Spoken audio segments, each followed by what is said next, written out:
"Leave me alone forever," she said. So I did. Now she's creating new accounts daily, writing novels about how much she misses me. What started as a simple request for some offline time together turned into the most bizarre digital stalking campaign I've ever witnessed. I'm Tyler, 28, and I work as a database administrator for a mid-sized logistics company in Baltimore. My girlfriend Serena was 26, managing digital marketing campaigns for artisan coffee roasters around the city. We met at a tech conference Mixer 18 months ago, bonding over our shared passion for vintage vinyl records and exploring local farmers markets on weekends. After 6 months of dating, we decided to move in together, and everything seemed perfect until her online friend group started poisoning our relationship from the inside.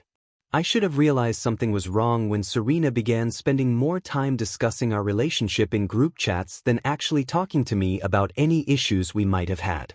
Her virtual hangouts with these friends became increasingly toxic, with them making snide comments about my preference for face-to-face conversations over constant texting and my decision to limit social media usage to maybe 20 minutes a day.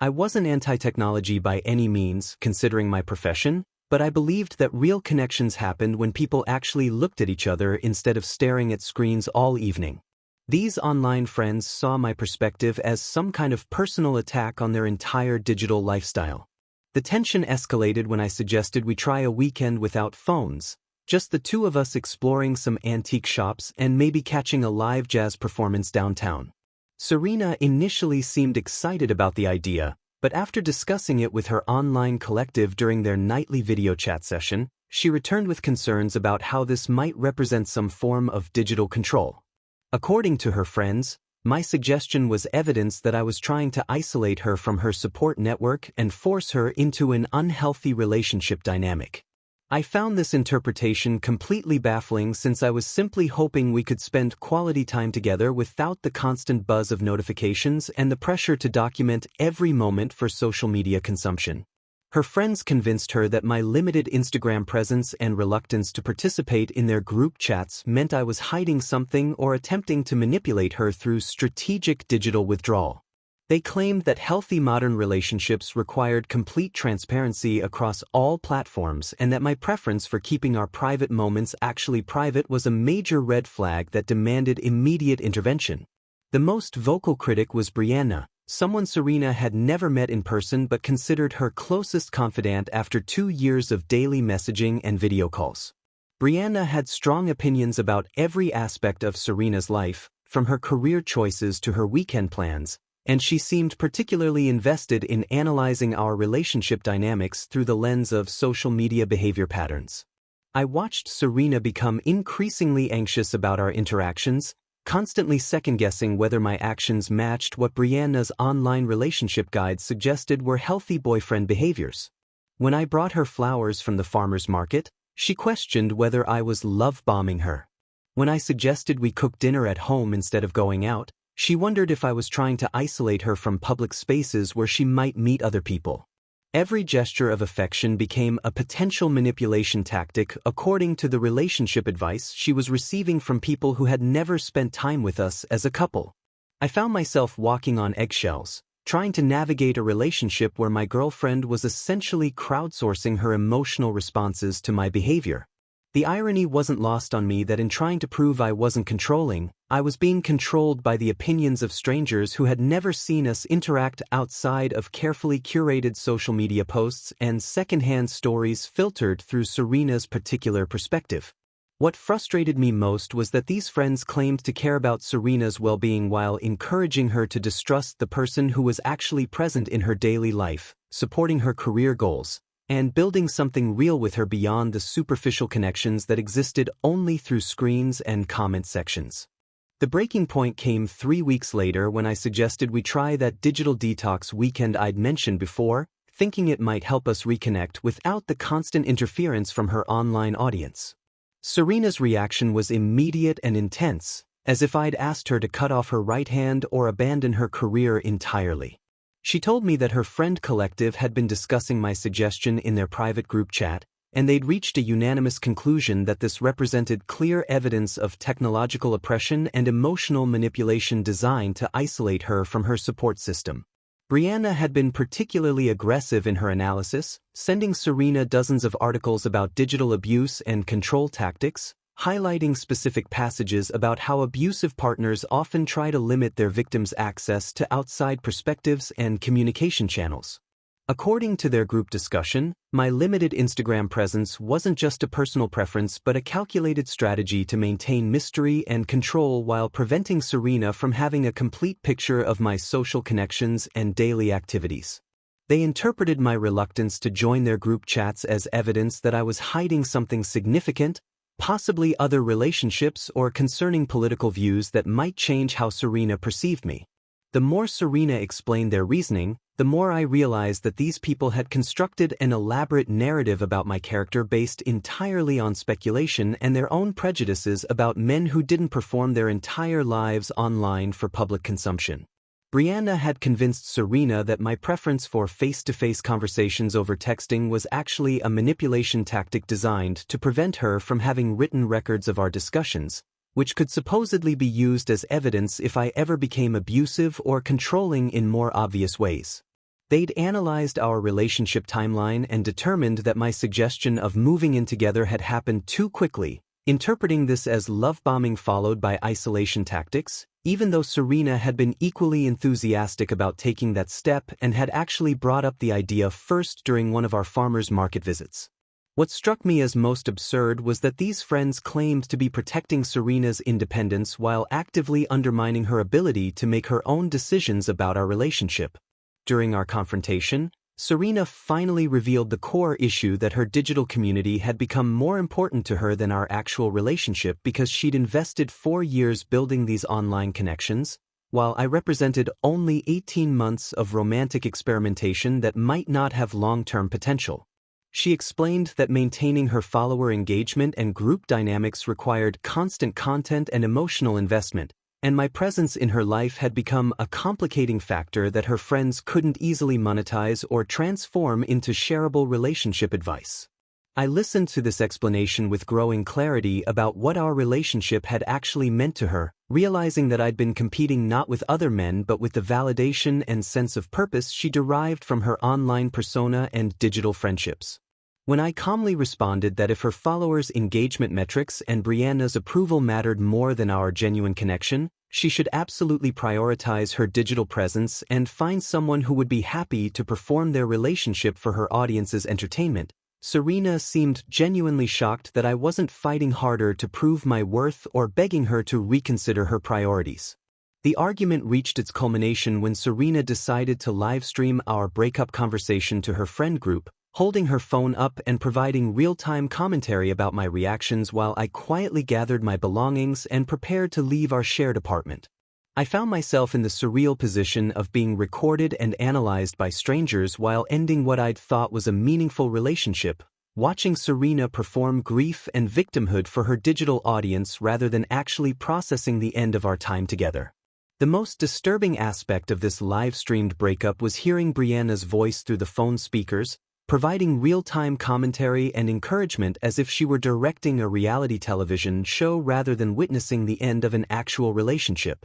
She kept telling Serena to ask me specific questions designed to make me look bad on camera, suggesting she demand explanations for why I was being so heartless and cold during our separation. I realized that even this moment of genuine sadness and loss was being transformed into content for their collective entertainment and future reference, with multiple people screen recording the stream for later analysis and sharing. As I packed my clothes and books, I could hear Brianna coaching Serena on what to say to maximize sympathy and engagement, turning our private conversation into a public spectacle that would probably be dissected and discussed in their group chats for weeks to come. The irony was that while they accused me of being manipulative and controlling, they were literally manipulating Serena into performing her emotions for their digital consumption, preventing her from having an authentic response to our relationship ending. I wondered how many of her previous relationships had been subjected to this same treatment, with intimate moments and personal conflicts being transformed into shareable content and discussion topics for people who had never met the men she was dating. When I finally gathered all my belongings and headed for the door, Serena was still holding the phone up, describing my departure to her audience as evidence of my emotional unavailability and inability to fight for our relationship, completely missing the point that I refused to participate in a performance designed to humiliate me for the entertainment of strangers who had been actively working to destroy our connection from the beginning. 3 weeks after moving out, I discovered the true scope of what had been happening behind the scenes when my colleague Marcus mentioned seeing some disturbing content online featuring someone who looked exactly like me. He'd been scrolling through TikTok during his lunch break when he stumbled across videos posted by an account called Red Flag Reality Check that featured carefully edited clips of private conversations and moments from my relationship with Serena. I asked Marcus to show me what he'd found, and what I saw made my stomach drop completely. Brianna and Serena had been secretly recording our private interactions for months, using hidden camera apps and strategically positioned phones to capture footage that they then edited to remove all context and make me appear controlling and manipulative. The videos showed me asking Serena to put her phone down during dinner, but edited out the part where she'd been ignoring me for 30 minutes while responding to comments on her Instagram stories. They featured audio of me suggesting we stay home for the evening, but removed the context that I just worked a 14-hour day troubleshooting a critical database failure and was completely exhausted. Each clip was accompanied by overlay text explaining various red flag behaviors and warning signs that women should watch for in their relationships, with my face and voice being used as examples of subtle manipulation tactics that supposedly proved how dangerous seemingly nice guys could actually be. The most horrifying discovery was that this content creation had been happening for nearly our entire relationship, with Brianna coaching Serena on how to secretly record interactions that could be used for their shared social media project. They had dozens of videos featuring moments I'd considered private and intimate, transformed into cautionary tales about toxic masculinity and relationship abuse that had been viewed thousands of times by strangers who now recognized me as an example of what to avoid in dating. When I confronted Serena about this massive violation of privacy through a carefully worded text message, she initially tried to justify the secret recording by claiming it was educational content designed to help other women recognize unhealthy relationship patterns before they became trapped in dangerous situations. She insisted that by sharing our interactions, they were performing a public service and potentially saving other women from experiencing the kind of emotional manipulation that she'd supposedly endured during our time together. I pointed out that editing conversations to remove context wasn't education but propaganda, and that using someone's private moments without consent for social media content was both illegal and deeply unethical regardless of the supposed educational purpose. Serena's response revealed that she'd been completely brainwashed by Brianna's manipulation, as she genuinely believed that my reasonable requests for offline quality time and face-to-face communication had been subtle forms of abuse that other women needed to learn to identify and avoid. The conversation continued over several days, with me patiently explaining how editing techniques could make anyone appear manipulative or controlling if you removed enough context, while Serena slowly began to question whether some of the content they'd created might have been unfair to my actual character and intentions. The breakthrough came when I asked her to imagine how she would feel if someone had been secretly recording her private moments and sharing them with thousands of strangers as examples of problematic behavior, editing out any context that might make her seem reasonable or justified in her actions. She admitted that the thought of her private conversations being analyzed and mocked by strangers made her feel sick, and she began to recognize that what they'd done to me was a serious violation regardless of their stated intentions. As our conversations continued, Serena revealed that Brianna had been systematically documenting and monetizing every single one of her romantic relationships for the past 3 years, using her personal drama and heartbreak as content for their various social media accounts and affiliate marketing schemes. This revelation explained why Brianna had been so invested in analyzing and criticizing every man Serena dated, as each relationship provided fresh material for their content creation strategy and potential revenue streams through sponsored posts about breakup recovery and relationship red flags. Serena began to understand that Brianna had never been protecting her from bad relationships but had instead been actively sabotaging healthy connections to maintain a steady supply of dramatic content that could be transformed into viral videos and engagement-driving posts.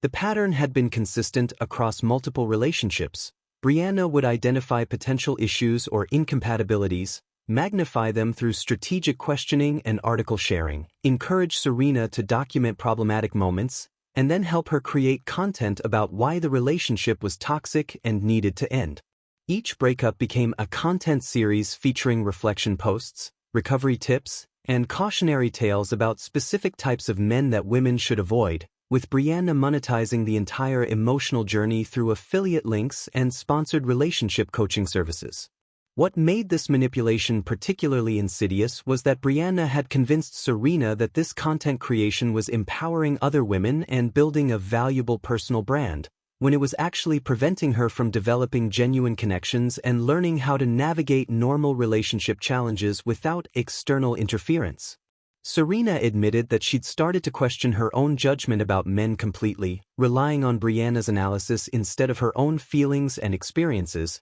which explained why she'd been so anxious and suspicious during our time together despite having no real evidence that I was anything other than a caring and supportive partner. The most disturbing aspect of this revelation was learning that Brianna had been coaching Serena on how to create situations that would generate problematic content, suggesting she test my reactions to various scenarios and document my responses for later analysis and potential use in their educational videos. This meant that many of our conflicts and misunderstandings had been artificially manufactured by someone who had never met me but was actively trying to destroy our relationship for her own financial benefit and content creation purposes. The full extent of Brianna's manipulation became clear when Serena accidentally discovered the business side of their friendship while trying to help update some analytics for their shared social media accounts.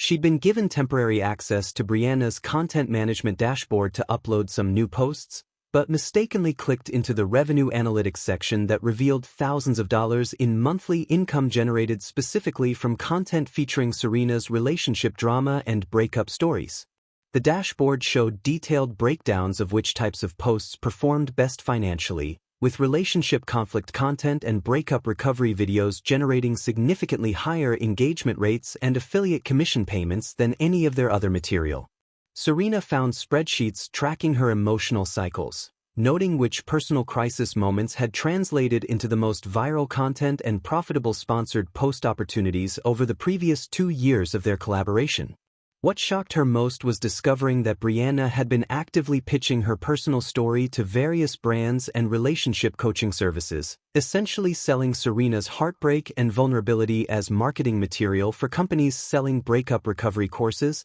self-help books, and dating advice programs. The analytics revealed that content featuring my relationship with Serena had been particularly profitable, generating over $8,000 in affiliate commissions and sponsored content payments during our 18 months together, with the secret recordings and breakup livestream being their highest performing content ever in terms of both views and revenue generation. Serena realized that Brianna had been incentivized to sabotage our relationship because a stable, healthy partnership wouldn't provide the dramatic content necessary to maintain their income stream from relationship advice and recovery product promotions. This discovery prompted Serena to investigate Brianna's involvement in her previous relationships, and the pattern became undeniable once she started looking at the timeline objectively. Every single man she'd dated over the past 3 years had been subjected to the same systematic analysis and criticism, with Brianna identifying potential red flags and incompatibilities that could be transformed into educational content about toxic relationship patterns.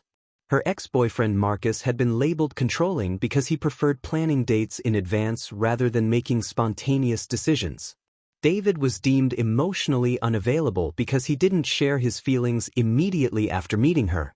Justin was considered manipulative because he had different political views that he expressed during dinner conversations. Each relationship had followed the same trajectory: initial enthusiasm from Brianna, followed by increasing criticism and analysis, then encouragement to document problematic behaviors, and finally support for ending the relationship along with content creation about lessons learned and warning signs other women should recognize. When Serena confronted the broader friend group about this pattern, their response revealed that they were all complicit in the content creation strategy and had been actively participating in the systematic destruction of her romantic relationships for their collective financial benefit and social media growth.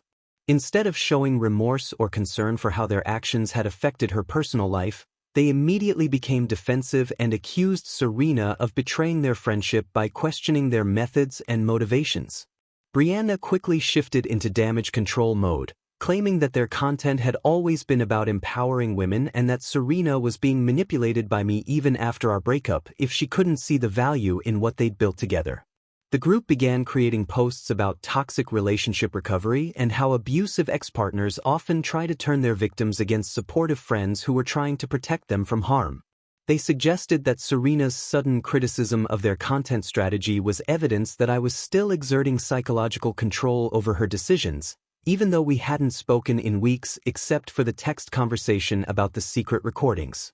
What became clear was that these people had never actually cared about Serena's happiness or well-being, but had seen her vulnerability and relationship struggles as valuable content opportunities that could be monetized through their various affiliate partnerships and sponsored post arrangements. Their entire friendship had been built around exploiting her personal drama for financial gain, with each relationship crisis providing fresh material for their social media empire and business development efforts.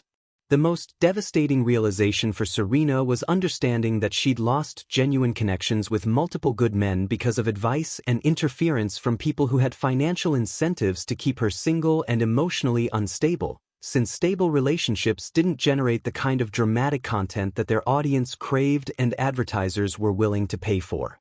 3 months after our breakup, the consequences of Serena's digital manipulation campaign began catching up with her in ways she'd never anticipated when she was riding high on follower engagement and content creation success. The friend group that had seemed so supportive during our relationship drama quickly pivoted to new targets once they realized that Serena's story had run its course and was no longer generating the kind of viral engagement that translated into profitable content opportunities. Brianna started featuring other women's relationship struggles more prominently, essentially replacing Serena as the primary source of dramatic content for their social media empire, which left her feeling abandoned and confused about where she stood in the group dynamic that had consumed so much of her emotional energy. Serena began creating multiple social media accounts to reach out to me, crafting elaborate blog posts disguised as healing journey content and lessons learned narratives across various platforms including Instagram, TikTok, Medium, and even LinkedIn, where she tried to frame our relationship as a professional development experience. Her content creation became increasingly desperate and transparent, with posts analyzing every aspect of our time together while claiming to offer insights about personal growth and relationship recovery to her diminishing audience. The irony wasn't lost on me that she was now experiencing exactly what she'd put me through, having her private emotions dissected and analyzed by strangers online, except in her case it was self-inflicted rather than secretly recorded and edited by manipulative friends. Meanwhile, I'd started dating Maya, a marine biologist who worked at the National Aquarium downtown and represented everything that Serena hadn't been in terms of authentic connection and genuine interest in building something meaningful together. Maya appreciated thoughtful communication and shared my preference for experiences over documentation, understanding that the most valuable moments happened when people were fully present rather than performing for social media audiences. Our relationship developed naturally without the constant interference of online advisors or the pressure to create shareable content, allowing us to discover our compatibility through actual interaction rather than algorithmic analysis. Serena's content creation intensified dramatically when she discovered Maya through mutual connections and workplace social media profiles, leading her to develop increasingly elaborate fictional scenarios about our inevitable reunion and detailed analysis posts about why Maya was obviously a temporary distraction rather than a serious relationship. Her former digital friends actively encouraged this obsessive behavior by featuring her desperate posting patterns as cautionary tale material for their own audiences, essentially monetizing her emotional breakdown in the same way they'd previously monetized her relationship drama with me. The content they created about Serena's post-breakup behavior included screenshots of her multiple account messages, analysis of her blog posts about our relationship, and commentary about how women shouldn't chase men who had clearly moved on, transforming her into the very type of problematic content subject that she'd once helped them create about other people.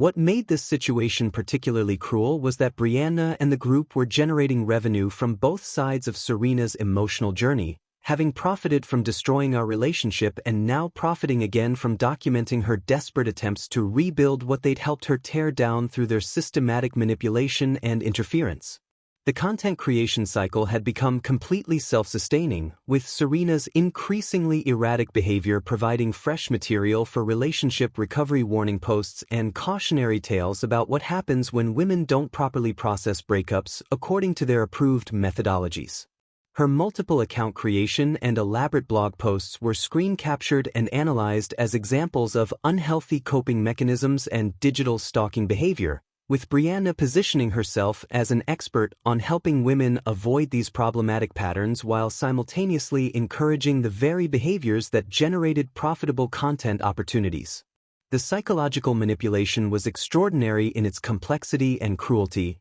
as they were essentially creating the problems they claimed to be helping people solve, maintaining a constant cycle of drama and recovery that could be monetized through affiliate links, sponsored posts, and relationship coaching service promotions. Serena's desperation became increasingly obvious through her content creation patterns, with posts that started as vague references to personal growth and healing journeys gradually becoming more specific and transparent attempts to communicate directly with me through public platforms. She wrote detailed analyses of our relationship timeline, created hypothetical scenarios about what might have happened if certain conversations had gone differently, and even began crafting fictional dialogue that she claimed represented what she wished she could have said during our final arguments. Her LinkedIn posts about professional relationship lessons and networking insights were particularly surreal, as she tried to frame our romantic connection as a case study in workplace communication and collaboration while obviously hoping I would see the content and respond to her professional outreach attempts.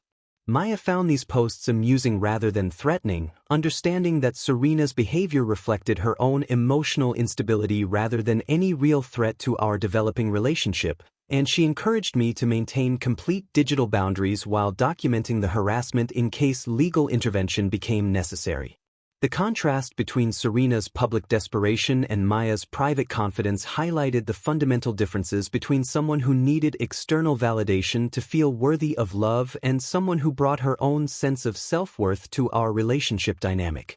8 months after our breakup, Serena orchestrated what she probably thought was a clever chance encounter at the annual Baltimore Book Festival, an event that Maya and I attended because she was presenting research findings about marine ecosystem recovery at the Environmental Science Pavilion. I was helping Maya set up her display booth when Serena appeared with her phone already recording, immediately beginning a live stream while approaching our location with the kind of manufactured confidence that screamed desperation to anyone paying attention. She created real-time content for her diminishing audience, claiming that my presence at a literary and science event proved that I missed our intellectual connection and was obviously trying to impress someone new with interests that I'd never actually shared with her during our relationship. The irony was that Maya's work represented exactly the kind of substantive achievement and genuine passion that I'd always found attractive, while Serena had spent most of our relationship consuming social media content rather than developing any real expertise or meaningful interests beyond maintaining her online image. Brianna and several members of her former digital friend group happened to be monitoring Serena's live stream from their own accounts, immediately creating reaction content and encouraging their followers to screen record the confrontation for future viral potential and content creation opportunities. They were essentially treating Serena's public humiliation as entertainment while positioning themselves as experts on healthy relationship recovery and digital boundary maintenance, profiting from her breakdown in real time while maintaining their own anonymous observer status. When Serena approached our booth and started her live-streamed performance about how Maya was obviously a temporary rebound situation and how our shared presence at an intellectual event proved some kind of cosmic connection, I handled the situation with the same calm professionalism that had frustrated her during our original breakup conversation. I introduced Maya as my girlfriend, briefly explained to concerned bystanders that we were dealing with someone who hadn't accepted that our relationship had ended, and then guided Maya away from the situation while Serena continued streaming her emotional appeal to thousands of viewers, including many complete strangers who were now witnessing her public breakdown.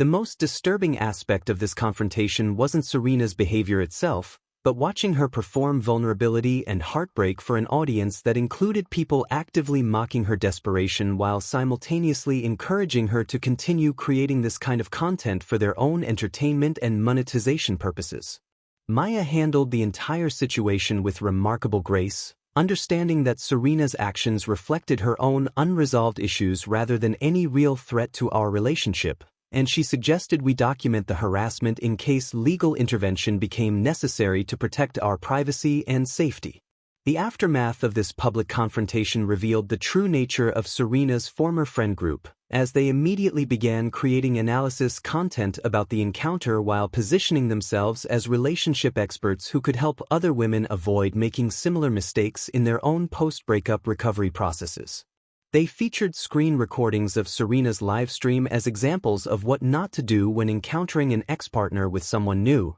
completely ignoring their own role in encouraging the very behavior patterns they were now criticizing for their audience's education and entertainment. Brianna specifically created a multi-part series about digital stalking and healthy boundary maintenance, using Serena's public breakdown as a case study while promoting various affiliate products related to therapy services and self-help resources that could supposedly help women overcome unhealthy attachment patterns. The level of exploitation was breathtaking in its shamelessness, as they were essentially profiting from every stage of Serena's emotional journey while maintaining plausible deniability about their own manipulation and interference throughout the entire process. What struck me most about this incident was how completely Serena had lost any sense of authentic self-expression, performing every emotion and reaction for an audience that included people who were actively mocking her while pretending to offer support and guidance. Her inability to have a private moment or genuine feeling without transforming it into content revealed how thoroughly the digital manipulation had damaged her capacity for real human connection and emotional processing.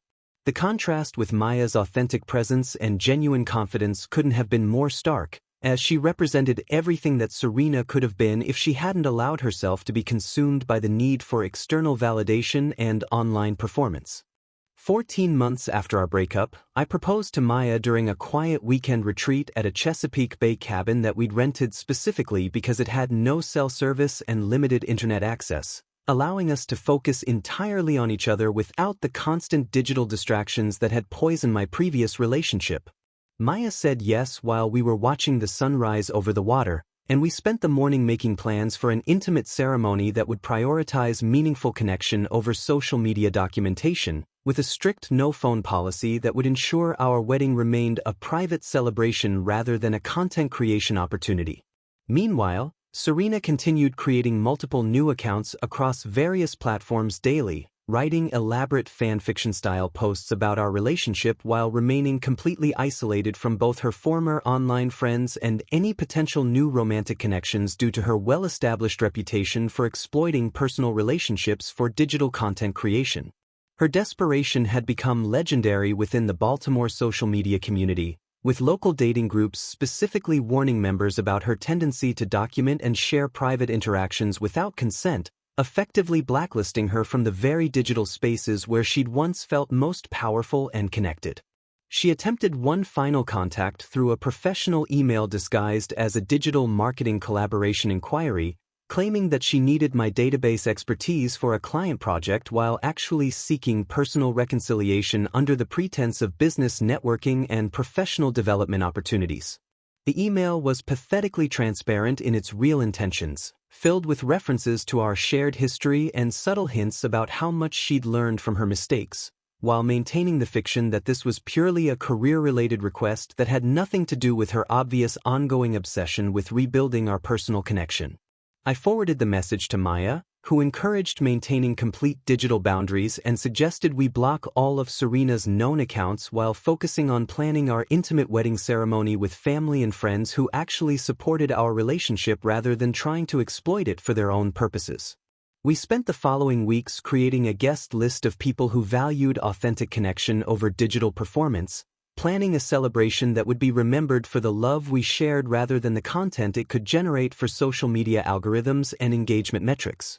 The final irony was that while Serena continued creating fictional narratives about our inevitable reunion and analyzing every aspect of our past relationship for her diminishing audience, Maya and I were building the kind of genuine partnership that Serena had never been capable of maintaining because she'd been too consumed with performing love rather than actually experiencing it with someone who deserved her authentic attention and emotional investment. 2 years later, Maya and I celebrated our first wedding anniversary at the same Chesapeake Bay location where I'd proposed, reflecting on how much our lives had improved since we'd committed to prioritizing real connection over digital performance and social media validation. Our relationship had thrived precisely because we'd built it on authentic communication, shared values, and genuine respect for each other's privacy and emotional boundaries, creating the kind of stable partnership that couldn't be monetized or transformed into viral content because it was too healthy and boring for algorithm-driven engagement.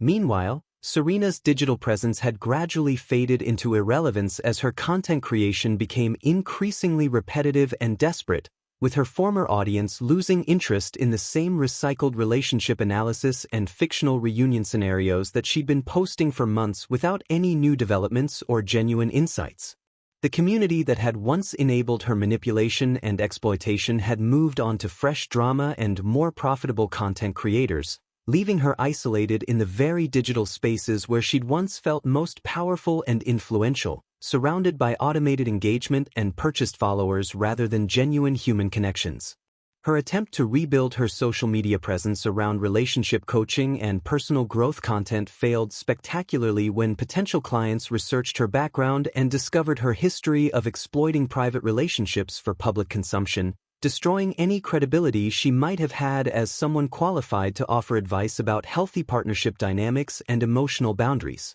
The last I heard through mutual acquaintances, Serena had eventually deleted most of her accounts and moved to a different city, hopefully learning to build authentic relationships without the interference of digital manipulation and content creation pressures that had destroyed her capacity for genuine human connection and emotional intimacy.